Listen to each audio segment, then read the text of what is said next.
For the first European round of the season, as many as 6 teams have brought updates. Benetton has slightly revised their cooling design, which will allow the Renault engine to run at slightly more power. Williams has brought a new rear wing. Mercedes has brought yet another upgrade for McLaren, and it is said they have the most powerful engine on the grid right now. Ligier has brought a new front wing. Footwork has finally fixed the cooling issues with the car, so the engine should be more reliable and maybe not blow up like in qualifying for Australia. And Minardi has made their 1996 contender slightly lighter. That's it, now let's go to qualifying. Welcome to the Nürburgring Grand Prix circuit. I hope we all managed to escape that hell that was Buenos Aires circuit. Last year I did not have much pace here, but I wholeheartedly hope it will change this year. My first lap was really solid, it was a 1:13.3, that placed me in 7th place. Of course, still a couple of cars did not set a lap, but overall it's a strong bunker lap on which we can build on later in the session. My second lap started with a small improvement in Sector 1, but entering Sector 3 I was basically equal with my first lap. And when I crossed the line it was a 1:13.289, that didn't move me up. On my third lap I kept this weird Sector 1 status quo, but one of the Benetons decided to ruin my lap going into the chicane.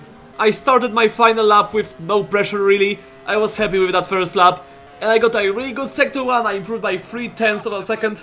That went to almost half a second going into the Sector 3, which is basically 3 corners, but I had to really mess them up because we only improved by 0.3. It's still basically a 1:13 flat, although that did not move us forward.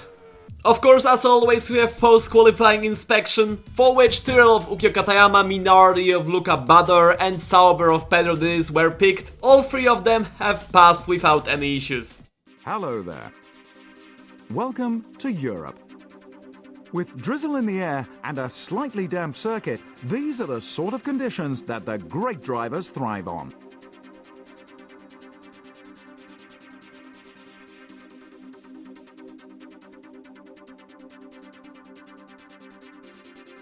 Damon Hill first, Villeneuve second, Schumacher third, Coulthard fourth, Hakkinen fifth, Jean Alesi sixth, seventh, Johnny Herbert eighth, Irvine ninth, Olivier Panis 10th, 11th, Rubens Barrichello 12th. Endured a lackluster qualifying session and faces a tough start in the midst of the chasing pack. He starts 13th. Mika Salo 14th. Frentzen 15th. 16th. Pedro Diniz 17th. Was way off the pace of his teammate. He starts in 18th. Badoa 19th. 20th. Fisichella 21st. It was raining before the start and the track is still damp. Some cars are on inters, we are on softs. I'm gambling that the track will dry out and I have a terrible start on these slick tires, although basically anyone who's on them had one. But as you can see, it's a beautiful sunny weather, so I'm gambling that it will dry out pretty quickly. Sauber and a Minardi on inters, they just passed us like we were standing still. Now 2 Saubers collided. I tried going wide but I got blocked by Pedro Diniz. But this part of the circuit is much more dry and I go on the inside of Frentzen. Unfortunately, as it was looking as I made the pass, nope, I got blocked by Diniz and basically every possible car in front. Frentzen, who was on the outside going to that section of corners, had an inside line for the exit and he passed us all. Not for long though, because these inters really struggle in this section of the track. I think we overtook like 4 cars going into the hairpin. Now ahead of me is Mika Salo and my teammate who had a brilliant start. I think he's just like me on the slick tire, but he didn't bog down at the start. And now we have a yellow flag, there is a car on the outside. I think that was a Jordan, no idea which one. And going into the final corner, Brundle and Salo go wide. Now we are entering Ligier slipstream and you can see that Tyrrell's Yamaha engine is really struggling on the straight. I go on the inside and we managed to overtake Martin Brundle. Salo was too far though, and the British driver on those intermediate tires couldn't respond. He's already lost 1 second to us, and Mika Salo is blocked by a Jordan. I go from miles back on the inside line, and because there is a camber there, I managed to make the corner, but Salo had a way better exit, so I guess we'll have to wait for a bit until we overtake the Finnish driver. But you can see now Salo goes on the inside of Jordan, driven by Eddie Irvine. He's still on intermediate tires and they provide him no grip. We are up to 11th place and we have a beautiful run on Mika Salo. I thought I was too far back, but he just didn't have much confidence in his brakes, I guess. But he cut the chicane. I'm not gonna be mad about that. If you remember what I did on Monza last year, I shouldn't be calling out people for not making it into the chicanes. Now I'm once again in Salo's draft, and yeah, that Yamaha engine is really underpowered. We are on the inside of him, but I lose the rear going to the first corner, and he re-overtakes me, but he goes wide too. He went on the grass, and we are up to 10th place, but it's looking like I'm about to be 9th. Gerhard Berger also on the intermediate, just struggles, no grip anywhere, and yeah, that's 9th place for us. And now Ricardo Rosset is ahead of me, and that's a big train of cars. That one goes to 5th place if my terrible math serves me correctly. But now let's see what happened on lap 1. Oh my god, that's a big crash between Johnny Herbert and Rubens Barrichello. But seemingly the Benetton was okay until Johnny Herbert just crashed into the tire barrier. Barrichello just goes way too aggressively into that corner and takes out both of them. He though manages to rejoin the track pretty safely. The same couldn't be said about Johnny Herbert, who lost over a lap trying to back out on track. I guess exiting the gravel trap caused him some issues, and now he has no front wing, so that's basically race over for him. The race is very much on for me though. I'm right on the back of my teammate now. He gets slowed down, I go on the inside like Frentzen did on lap 1, and we are through. We are in 8th place now. This Ferrari is on the inters. I think McLaren is on the inters too. And just look at this dive bomb. We have so much more grip. No idea why those drivers still aren't boxing. Now I have to deal with David Coulthard though. And you can see that Mercedes engine is pretty powerful. Even on worst tire, he just runs away from me on straights. Though this engine power doesn't help him in the corners, and that's goodbye for David Coulthard. We are in 6th place, we are in the points. Oh, and I heard the crash happen in the last corner. Alesi was trying to overtake David Coulthard, and oh my god, that was a big crash for Jean Alesi. That also involved my teammate. Now let's look at his onboard. Yeah, I mean, he couldn't do anything. That's a shame for Rosset. He could be running just behind me if not for that. And Barrichello once again involved in an incident, and he's going straight into the box. He was lucky. I have no idea what is happening to Rubens. Does he know he has to like make it into the pit lane? And yeah, he just lost his rear wing. Oh no, what is he doing now? He is coming back on the circuit. That's what's happening. I don't think the stewards will enjoy that really. And now he's approaching the leaders, and oh my god, he nearly took out one of the Williamses, and he is blocking Mika Häkkinen. That's certainly one of the things you could do in this situation. And yeah, Rubens Barrichello is already under investigation for just unsafe driving in general. This will have to be a penalty for him. The question is now, how big is it gonna be? And now it seems like the other Ferrari, piloted by Michael Schumacher, is also on the intermediate tire.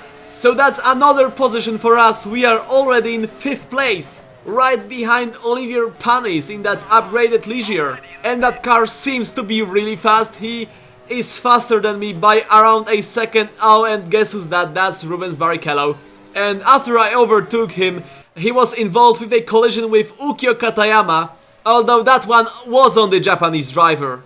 But it wouldn't happen if someone just went into the pit lane. And now Rubens Barrichello is blocking Williams once again. I honestly don't know what to say. And just look how much faster we are than him. This is so dangerous.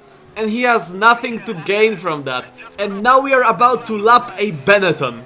That's a thing I wouldn't think I'm gonna say ever in my career driving a Pacific. But this stint for footwork is really opening me for some new experiences. If you're wondering how I stand pace-wise to Olivier Panis, my race engineer just told me that the Frenchman has set the fastest lap of the race. He is really quick in this stage of the race.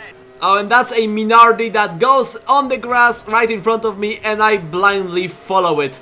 That's a suboptimal route through that corner and the Minardi is still fighting with me. Even though it is being lapped, so the same thing that happened to me in Australia is happening at the Nürburgring. And that fastest lap from Panis wasn't a fluke, he has set another one. This drive really shows that he deserved that podium in Argentina. Oh, and that's a yellow flag, that's a car off, that's a Benetton, that's a lot of that's. And it's a machine driven by Johnny Herbert, so his race went from turbo to DNF. A performance to forget from the Brit. Now my teammate is entering the pit lane. Oh my god, that's a big crash. The pit lane wasn't close, however, so on lap 22 we go for our first pit stop of this race. We are doing another two-stopper, they just seem the most balanced. And we came out in 6th place, so we are still in the points. It's looking really promising. And Mika Salo is 10 seconds in front of us, and this is the first sighting of the Brazilian submarine Hello 40. Somehow Giancarlo Fisichella made all of the right choices, because we only lapped him on lap 24. Or maybe I just did not see him previously. And now Salo is in the pit lane, so we are back in 5th place, but Olivier Panis is just uncatchable to us. And the sky is getting darker. Will it rain again at the Nürburgring today? That's the big question. I guess we'll have to see. Being honest, I am not the most comfortable in driving in the rain, so I really want to make the most out of these sleek tires. And now I'm right behind Ukyo Katayama, and you can see that there is some spray coming out from behind that car. It is raining. Of course, the big question is how much is it gonna rain? And as you can see by the spray from the car in front growing larger and larger, I think we'll have to make a switch to at least inters at some point in this race. And now Jacques Villeneuve is trying to overtake Damon Hill. Mika Hakkinen is right behind them, and it seems like Villeneuve has done it. Oh, I think there was a contact. Both of the Williamses go wide, and now they are on the grass, and Mika Hakkinen is up to first. Mika Hakkinen has taken the lead. Let's see that from his onboard. The Williamses are scrambling for that first position, and he just keeps his calm and uses the opportunity provided to him. Mercedes surely will be happy about that one. And now Berger heads toward the pit lane. I think he wants that sleek tires gone. Oh, and he crashed into the barrier. Conditions are slowly catching drivers off guard. And with this many cars in the pit lane, it is certain that something chaotic will happen, and Eddie Irvine just rear-ended 2 cars. He rear-ended David Coulthard and one of the Ligiers. This is how it looked like from his car. It seemed like he got caught off guard by David Coulthard, and then he just crashed into a Ligier for some reason. And you can see both of the cars involved in the collision just standing in the pit lane as I go to switch my tires from softs to intermediates. I think this is gonna be a DNF for both of them. If they were still in it, they would get it moving. And now, how will the intermediate tire feel? It feels pretty garbage. Although this just might be the temperature. Of course, we are running a dry setup because it was a sunny weather as we were starting the race, and that's a 40 of Giancarlo Fisichella on the side of the road with the engine smoking. Let's see what has happened to his car.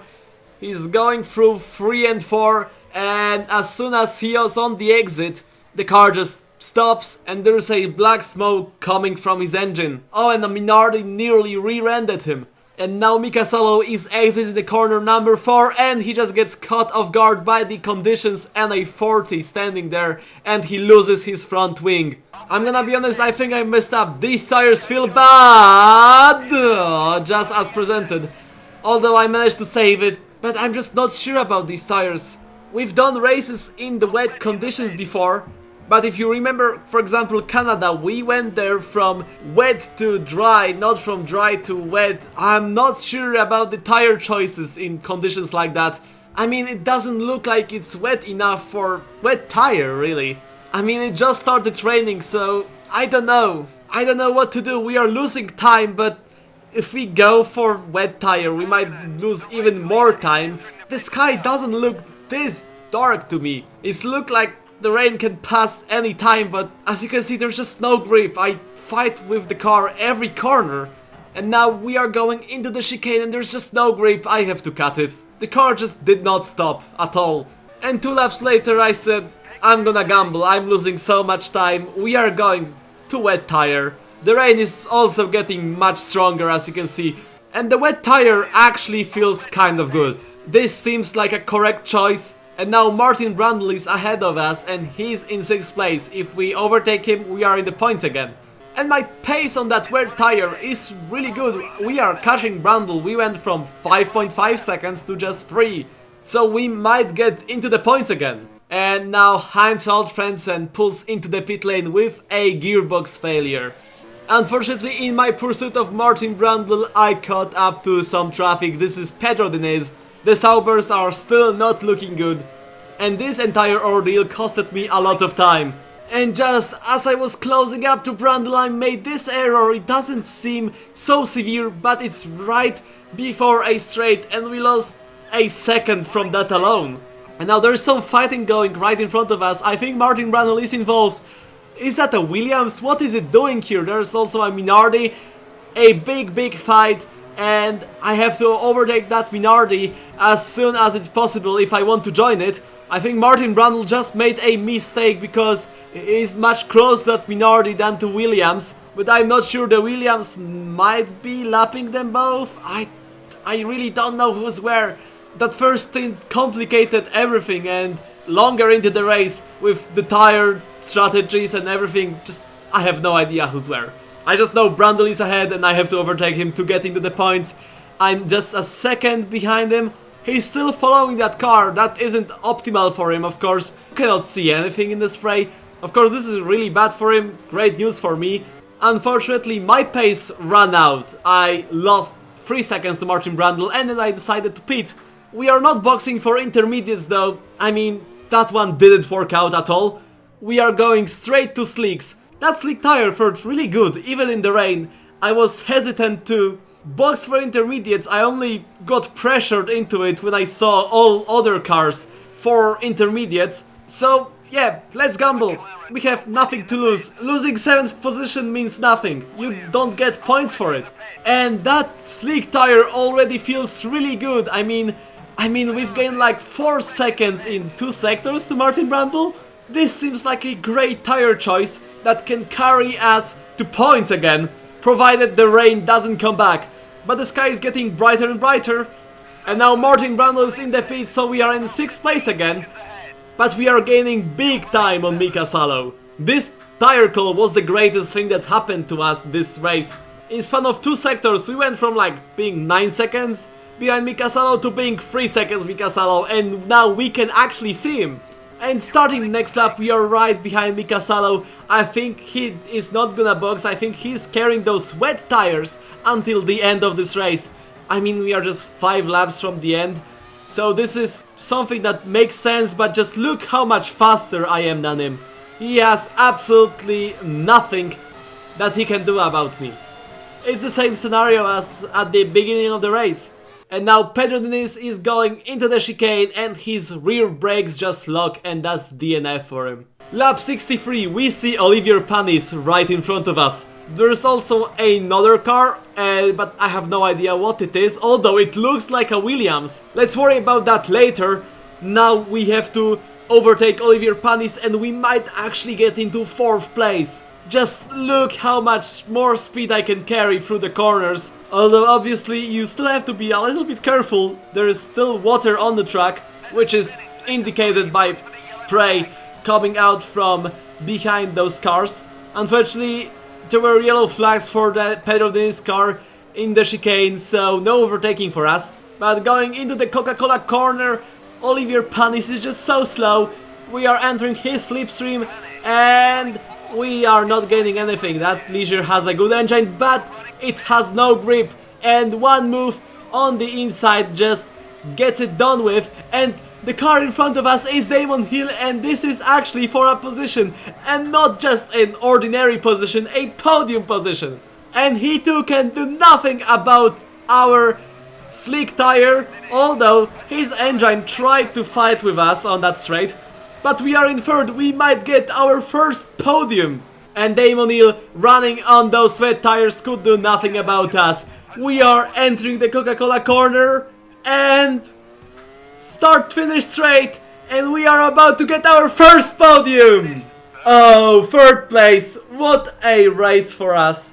We were basically everywhere. We dropped to the end of the field on the start, then that tire blunder happened, but one great call to go on the slick tires carried us all the way into a podium. Oh, what a roller coaster of emotions. That's a Berger congratulating us. Really nice gesture from Berger.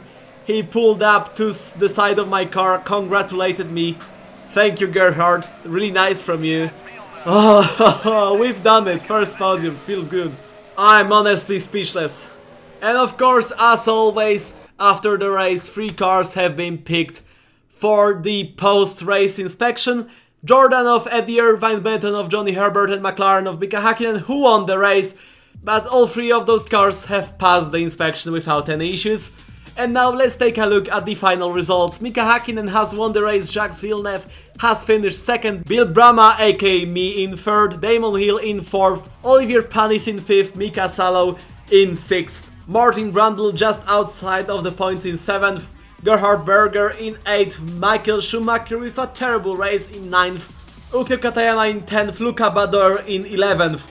Pedro Diniz, Heinz Frentzen, Eddie Irvine, David Coulthard, Giancarlo Fisichella, Ricardo Rosset, Johnny Herbert, Rubens Barrichello, Jean Alesi and Pedro Lamy did not finish this race. And after the race we have received the information that Rubens Barrichello has received a 2-race ban for everything he has done this race. And Ricardo Rosset is not gonna be racing next week. He needs to recover from that accident in the pit lane. Although after Imola there will be a month between Grand Prix, so he should return after the San Marino Grand Prix. Now let's take a look at the driver standings. Mika Hakkinen takes the lead with those 2 wins in a row. He is doing the exact same thing that Nigel Mansell has done a year ago. Damon Hill with 19 points in second, Jean Alesi in third, Jacques Villeneuve on 12 points in fourth, Berger on 7th in fifth, Schumacher, Panis and Bill Brahma are all tied on 6 points. Johnny Herbert with 5 points in 9th, Rubens Barrichello in 10th with 4, Ricardo Rosset in 11th with 2, David Coulthard, Ukyo Katayama and Mika Salo are all on point each. Now the Constructors' Championship. Williams is leading with 31 points, David Coulthard, who only scored 1 point, is really hurting McLaren right now, Ferrari in 3rd, Benetton in 4th, Footwork jumps to 5th, Ligier in 6th and Tyrrell with 2 points in 8th. And I apologize for not including Tyrrell for some reason last week on the Constructors' Championship graphic. So once again, I'm sorry about that. But as I said previously, see you in San Marino. And if you are Rosset, see you in Spain. And if you are Barrichello, see you in Canada.